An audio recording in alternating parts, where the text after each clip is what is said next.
Are you in a season of changing yourself or accepting yourself? I not only would encourage listeners to ask themselves that question, but ask your team members that question.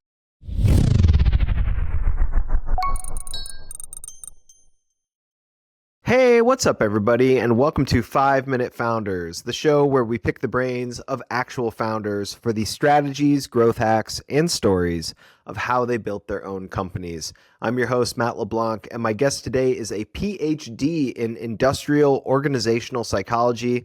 He is a TEDx speaker and the founder and CEO of the leadership development company Wild Leaders. Dr. Rob McKenna, welcome to the show. This is great, Matt. I'm excited for this conversation. Excellent. Why don't we jump right in here? Why don't you tell us, what is your business and what pain point does it solve for? Yeah, so my business is Wild Leaders, and WILD stands for Whole and Intentional Leader Development.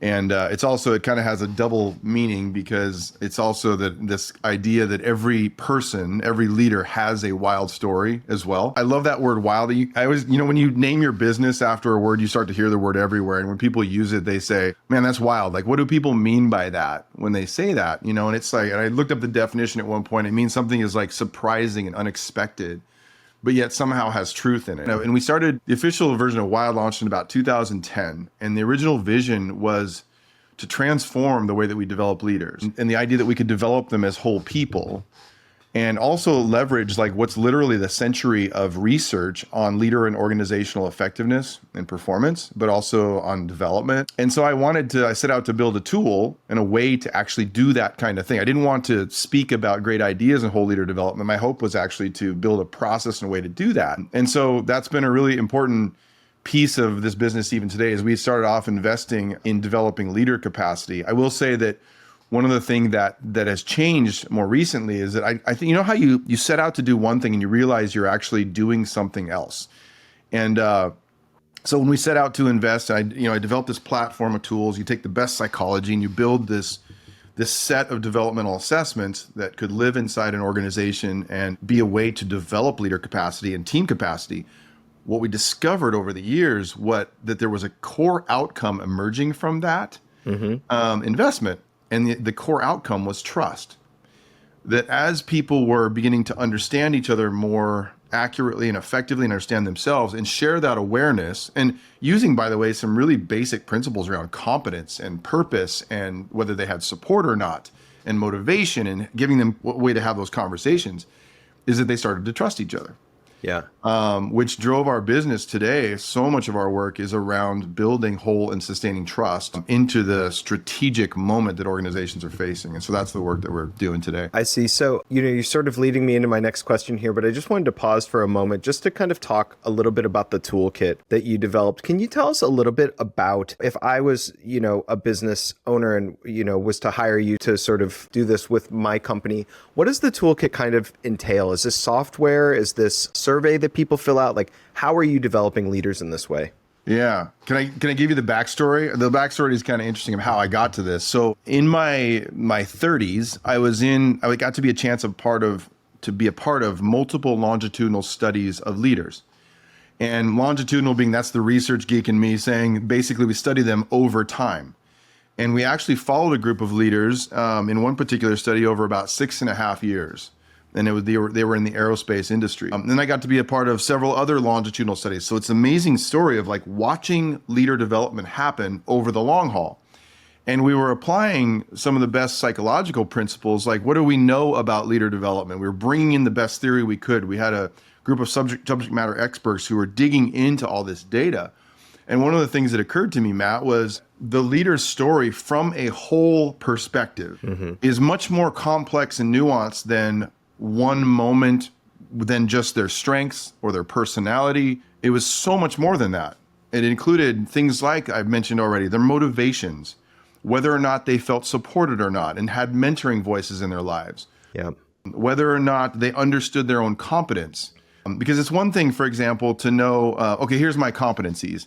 But there's also our feelings about those competencies. You know what I mean? Like sometimes you're good at something that you actually don't like to do, for example. Like there's all kinds of, but so what I had this vision for is, what if I could take that longitudinal research where we were seeing this complex story and simplify it into a set of developmental assessments that could help us in these certain lanes. In the same way that, when you go to the gym, there are certain body parts. We all have to work certain body parts. Unless people are missing a limb or something like that, we're all kind of fundamentally, we're working on the same things. But when we go to the gym, we all have different muscles that we need to strengthen. Yeah. And in the same way, we know what those muscles are developmentally for leaders. And so that's what I set out to do, was to build a developmental platform. And it is a SaaS product. It's a system of assessments that would target these main muscle groups in terms of leader development capacity. So that's what I built, and it's what's called the Wild Trust Platform and the Wild Toolkit today. It's not a one-off.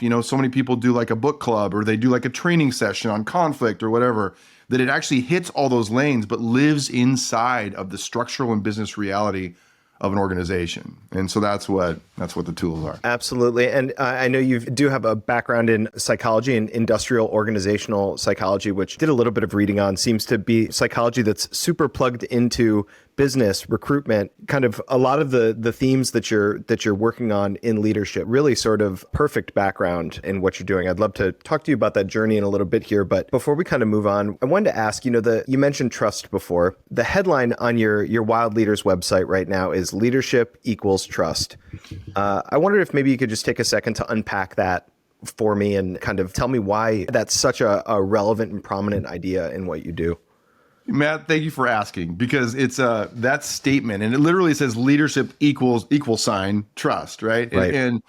And what I think is important about that is the direction. So often, the way when we think about something like trust, which has been popularized, and rightly so, it's such a critical component of organizational effectiveness. In fact, anyone will tell you. I can ask any CEO, what does trust have to do with the performance and well-being of your people right now? They can all have that conversation. Right. It's a massive deal. But the problem is that you don't build trust by talking about it or putting it on a book cover. Like, it's not, you don't get it by doing that. It's like if someone says, I have an open door policy, you can talk to me anytime, does not make people come talk to you. Right. You know what I mean? There are certain drivers that actually make it so people will come and take advantage of that open door. And in the same way, so much of the trust talk is about, it's we're talking about trust, and we know it's important. It's like, I describe it as the lubricant in every organization. It's this idea that we understand each other, we know each other, we're aware of our abilities and our strengths, and also telling the truth to each other about where those things are lacking. And one of the reasons that we put leadership before that is precisely because of what I just told you, is that what we discovered was, as we were developing leader and team capacity, that what was occurring, that was kind of this outcome, that was this, this thing we thought we have to focus in on this, was that people were beginning to trust each other more. And a lot of that reason was because they were getting to know each other, but not just like, how are you? They were actually getting to know each other and themselves. And so when we say leadership equals trust, it's like, it has to begin with the one. It's one of the things that we talk about at Wild Leaders all the time, is that change begins within the individual. That is the core, the lowest level of where we have to be, that lowest denominator that's common. And then when we get to this level of a team and they begin to understand each other as they understand themselves, that's where trust kicks in, because it's a relational concept. So when we say leadership equals trust, it is absolutely critical that we start with those leaders, and then trust builds from there. And I have a lot to say about that, Matt. Yeah, well, I'm sort of wondering if this is kind of a little bit of the answer to my next question. So I heard you say this thing. You said I think it was something like, any change in the world has two things in common: a deep need and a leader to sort of make it happen, right? So I wanted to ask you, what deep need do you see most companies suffering from right now, and what type of leader do those companies need to fulfill that need? One of the biggest issues, so we've been doing a lot of research on trust lately. We have what's called the Wild Trust Index, and it's a way for organizations to assess the levels of trust at the personal, the team, and then the organizational level, which includes that leadership level, at the level of their systems. And we talk often about, in organizations that have a low degree of organizational trust, so there's not even the sort of the functioning level, we call it the shell, where the outer shell could be strong as an organization, but let's say that's not strong. And so there's not a trust in the overall entity. Right. or the leaders or the culture. And then if you also don't have trust at the team level, so you can imagine you could have an organization where organizational trust might be low, but actually people trust their teams and their managers. That does occur. And we call that islands of trust. And Matt, I'm just giving you a little glimpse into the data. When you talk about the need, is that in our initial glimpse, and we're going to be publishing a state of trust report in early 2025, because our sample size is just growing exponentially.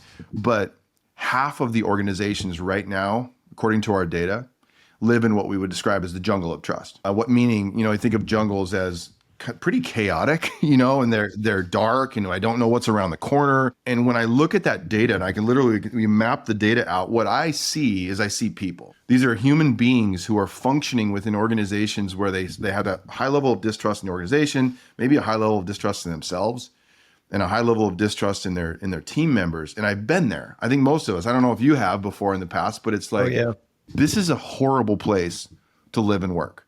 Yeah. And so when you talk about that, so then what does it mean to move out of that jungle? And so one of the deepest needs, and I'm kind of going to walk backwards now for just a moment. You know what the oldest story in the research on leadership is? And this is a century of research now on this very reality, is that as organizational leaders, we must be both builders and gardeners. And I use that metaphor to describe what there was study out of the University of Michigan, the Ohio State. There were studies that came out of there around two fundamental things that every leader must do. They must attend to the systems, the operational structure, the tasks, like the things that you can see. And then they also have to attend to what was traditionally called consideration, which is basically people, right? And the challenge with people is that those things are invisible. It's what people are thinking, needing, and feeling. Because you can have the best operational system in the world, but if people don't trust each other, if they don't know themselves, if they aren't learning, the best operational system in the world will rust and break down. It will clunk up. And so when you ask that question about like that need is that so often in culture, we see this, and there's been interesting writing on the polarization of topics. And so what we tend to do is we swing back and forth. And right now, in the last few years, and I'm not saying this is bad, so I hold this tension together as where Wild Leaders enters into this equation, but is that we tend to swing from one side to the other. And more recently, we've swung away from sort of a mechanical approach to business to focusing a lot of attention on things like emotional intelligence or, empathy or things like inclusion or belonging. These are all critical pieces, but they aren't enough on their own to create a healthy and high-performing organization full of people whose well-being is escalating.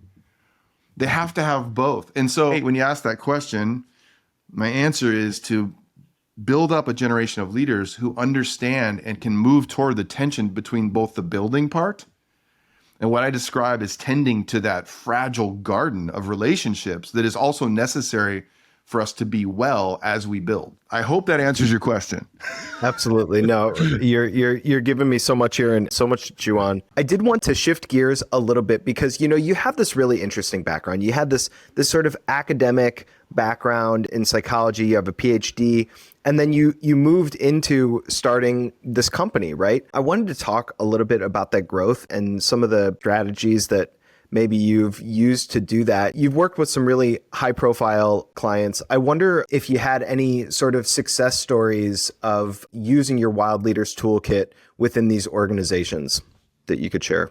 I hate it when guests don't answer the direct question. So I want to come to your question, but I think one of the things that connects into that's a part of that story developmentally for me, and it connects to this story about like larger organizations and working with them, is that I spent most of my earlier career working with enterprise level clients, large corporations, Fortune 100 kinds of businesses. And I'll tell you that one of the things that was so kind of fascinating about that time in my life is that I actually I didn't even know the term founder existed, Matt. Yeah. I didn't have any friends like that because my friends worked for all the usual suspects, the big corporation, and founders have a very, very different burden. And so I didn't hang out at the right coffee shops. You know what I mean? In most cities, there's literally coffee shops where entrepreneurs and founders hang out. I didn't know those places. And so I had a really hard time getting advice on how to launch my own business. And all my friends, while they had high pressure jobs, they didn't understand what it meant to have payroll hanging over their, what that looked like. And so as a side note to that, I just would say that that's a really kind of critical piece of my story. And even understanding, because I was trained up in industrial organizational psychology, most people who have a PhD in my field end up in corporations. So one of the things that occurred in me when I left academics was I needed to change my language. One of the main places where our business started to grow, especially during the pandemic, was in the trades. And I discovered there is a massive, massive population of business people in that small to mid-cap business market that during the pandemic, those businesses like plumbing and farming equipment were growing like crazy and had to develop leader capacity. So they had to turn plumbers into managers fast. Right. And managing plumbers into executives fast. And so that enter wild leaders into that moment. So I had this weird combination of this experience at sort of these corporate enterprise level engagements, and then also this experience now working across the trades, but still working in startup tech firms and all kinds of government agencies, all those kinds of places, and nonprofits. One of the stories I wanted to tell you about, like when you ask this question about one of those success stories, is let me give you some just insight into our methodology, I guess. Is that one of the key parts of Wild's methodology is the importance of questions, and not questions for the sake of questions, because we would say that answers matter as well. But the deepest development is occurring in questions that you have not answered yet. And one of the things we do is we so often answer over people's questions. And so I was with a leader a few years ago who was a leader she had a couple $1 billion budget in aerospace. And I asked her a question, Matt, that is sort of it's one simple question within the context of a larger set of tools and the product that I already described. But the question was this: I asked her, why do you lead? When she answered the question, she said, well, I lead because I believe in the corporate values. She gave the 10-year vision for the business, all this stuff. And honestly, it was not very compelling. It was true, but it wasn't very compelling. So I did this weird thing that I know can work sometimes, and I didn't change my question. I asked her the same question again: why do you lead? Do you rephrase it when you ask it again? No, I didn't, which is super awkward. Yeah. Because what someone will oftentimes, if they don't know me well, they'll oftentimes think like either I wasn't listening, or they turn it around and they think my answer wasn't right. It wasn't good. They think that they failed my test. But I wanted to sit in there, because so much of purpose or anything developmentally is a walk into the shallow end and before we can ever swim in the deep end. Yeah. So that first answer wasn't a lie, but it also wasn't particularly compelling. So I asked her again. I said, why do you lead? And she hesitated, which all those things are probably going through her head about was he not listening or whatever. And she said, well, the honest truth is that I started to get promoted. My husband and I got used to a new standard of living, and maybe that's why I lead. Yeah. This is a person with a $2 billion budget, by the way. You know what I mean? So, and so honestly, her answer is getting more compelling, but I also knew that wasn't the whole story. So then I asked her again, Matt, after I waited a little bit, sat in the awkwardness, and I said, why do you lead? Same question. I wrote a chapter in my first book called 3 Questions Down. And I was like, and you know what she said? It was just kind of blew me away. She said, when I was 9 years old, my sister and I built cardboard wings out of a box. And we went up on the roof of our house, and we got up there, and my sister pushed me off the roof before I was ready to do anything, let alone I shouldn't be jumping off the roof with a cardboard wings on. And I broke my arm. And this is a woman who's in the business of making airplanes. And she said, ever since I was 9 years old, I've wanted to help people fly. And Matt, you can imagine in that moment, I looked at her and I said, I would follow you anywhere now. Yeah. And I tell you that because it's an example of the kind of questioning processes and assessments I wanted to build that would take people from the shallow end of their answer. That's still true, but there's something there to find that actually inspires something that you and I both can feel even when I tell that story. Yeah, it seems like you helped her sort of uncover her mission or her mission statement in a way. Yeah. Incredible. In the early days when you were starting out and you weren't hanging out at the right coffee shops and you didn't know these founders and you were sort of trying to break into an industry, how did you attract these high profile clients? What marketing strategies did you use to sort of offer your services? That is a great question. This is something that I think about all the time. Is I am all about demand marketing. And what I mean is that if I believe that the product or the service that I have is as good as I believe it is, then I should assume that there's demand for it with certain people.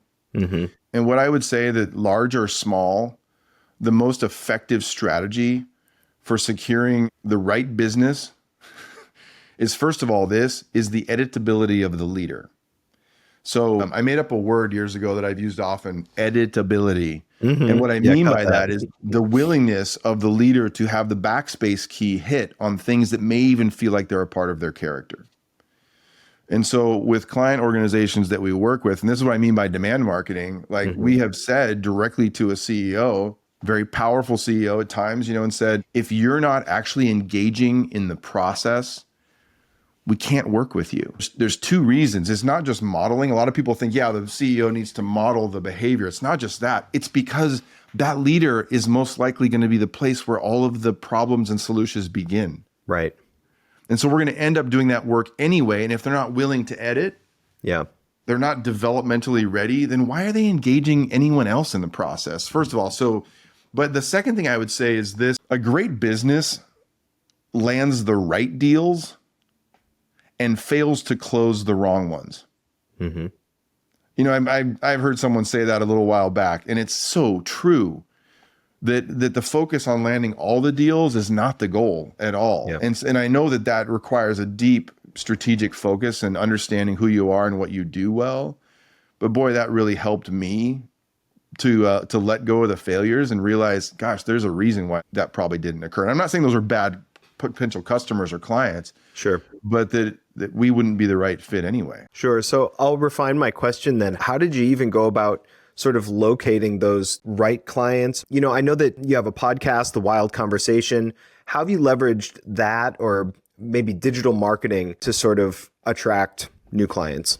So, okay, this is going to date me a little bit. These are just early lessons I learned that I take forward that I hope are valuable to your audience. Mm-hmm. So this is going to be crazy, but remember when YouTube started? Sure. Yeah. So I was running a business, but I was also a full-time professor. I don't know what year that would have been. I got so tired of having the same conversation. I was recruiting PhD students, so I was running a PhD program. I got so tired of being asked, so Dr. McKenna, what is industrial organizational psychology? And I realized, oh my goodness, there's a platform out there where I could put a video out there. I could record a video answering that question, and I could never have to answer that question again. And then I could have a real conversation around things that matter for that potential student. So you know what I did is I bought a video camera. The university wouldn't buy one at the time. So I went out and bought one on my own. I wanted it to have a certain level of low quality, so it had like the cinematic look to it. You know what I'm talking about. So I buy the camera that'll do it. Our program marketing, that was the most important thing I ever did, was buying that silly camera when YouTube was born. The reason why I tell you that is when you see an opportunity in the market where the bar is low, exploit it. Just raise the bar. Yeah. And so one of the things that occurred even during the pandemic for us is that, going into that, I took a big risk to leave my academic position literally 2 months before the lockdown happened. And so imagine a time where you put all your chips in on your business because it's growing, and then all of a sudden that happens. Well, here's what was crazy, Matt, is that we had all this virtual capacity to do leader development virtually, but before that, no one wanted it. Right. And then all of a sudden, high production, like virtual, became like so easy because the bar was so low. Yeah. I know you know what I'm talking about. It was absolutely. And it wasn't that expensive to raise the bar. And so for me, I just always look for those moments to exploit those things. Exploit sounds the wrong, you know what I mean? To use those kinds of opportunities and say, if there's a vacuum and I can fill it with the unique competencies of my organization, because I have a team that loves production. I'm an architect of education. So I love architecting better experiences for people. Use music, do those kinds of things. And so when we created the Wild Conversation and the Wild Conversation podcast, in its original days, it was live. We did it live, and I didn't think anyone was going to come. And we had I think 50 people showed up in the first week. And it just allowed us to expand an ecosystem literally across the globe at very little cost and expand our exposure to different industries. So that was kind of how we got started. Wow. Yeah, building that community online.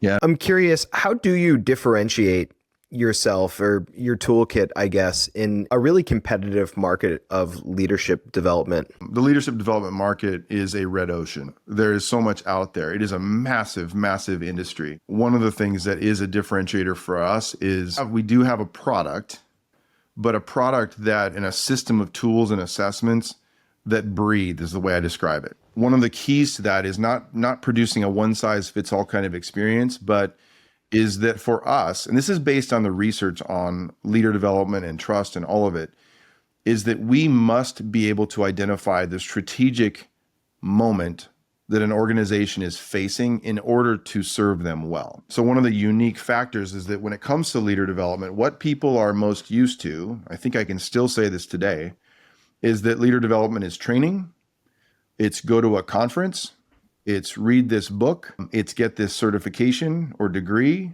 And here's the deal, Matt, like the research is so clear on this that 80 to 90% of leader development capacity or leader capacity is being developed on the job. So the difference in from out of the gate, the focus of Wild Leaders has been what we describe as real-time development. That the assessment and the learning has to be within the strategic operational rhythms of the organization. So when I get a chance to talk about my motivations, the drivers that motivate me in the context of the job I'm trying to do, right? That's the wild secret sauce. And the opportunity again that we get into is some people do want the shortcuts. And I'm not saying there's anything wrong with those. We do some of those, one-stop moments as well. But the foundation of our economic engine and missional engine is to actually integrate leader and team development and the development of trust into what they're doing strategically and even their operational weekly rhythm. Wow. I'm just curious, how do you see the evolution of leadership development changing in this sort of current or future workplace? We've got a lot of people working remote. Are there things that, leaders are coming across now in this sort of new environment that are maybe different from what they were experiencing before? So I have a new book coming out. It's a book that I've been writing for a long time. I hate saying that, but it's been a manifesto on the question you just asked for me. And what that book deals with is the fundamental paradoxes of life and leadership. And when I say paradoxes, a paradox is defined as two competing truths, both of which are true. To hold a paradox is to accept this reality of two things that are both true at the same time. Yeah. And it's the concept that you matter as an individual, Matt, and that I matter, and that you have to hold both of those things. Anyone that tells me that that's an easy thing to it's easy. Just listen to Matt and listen to your gut. It's like, right. Yeah, those things actually compete with one another. Anyone who's married knows what I'm talking about right now, right? It's like, yeah, exactly. It's like listening to my wife, but also listening to my own, like what it is that's going on inside of me is really critical. And so I think when you talk about the future of leadership development, is that my hope, and I do see some hope for this, especially when it comes to trust, because trust is a huge issue in our world right now. We don't know what to trust, is that we are moving toward and accepting those tensions in life. And the necessity for doing that. I even wrote a chapter, Matt, called Heroes and Villains, Heroes versus Villains. And we live in a generation that now understands, you look at any Marvel movie or you pick it. Now we don't even accept heroes where the villain isn't in them also. Right. You know what I mean? It's like we don't have tolerance for it. In the past, we wanted, the hero to be the hero with no other brokenness. And it's just not real. Right. And so I think this acceptance of the challenge of self versus other, the reality of an organizational leader of we talk about it Wild, we have to focus on the one with an eye to the many. So how do we care for the individual while also scaling and growing in a healthy kind of way? And so that I think my hope is that we're moving toward a world where in terms of leader development, that we actually are investing in these people, because until our world is run by real robots, these are human beings with brokenness as well as incredible redemptive capacity, Right. And we have to face that reality if we're going to develop leaders who are thoughtful and bring wisdom and strategic forethought to the table. Like, we have to invest in seeing whole people.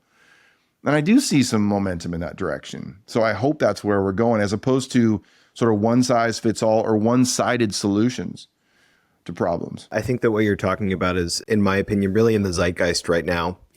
People sort of trying to balance that idea better and sort of see that, not one person is all one thing.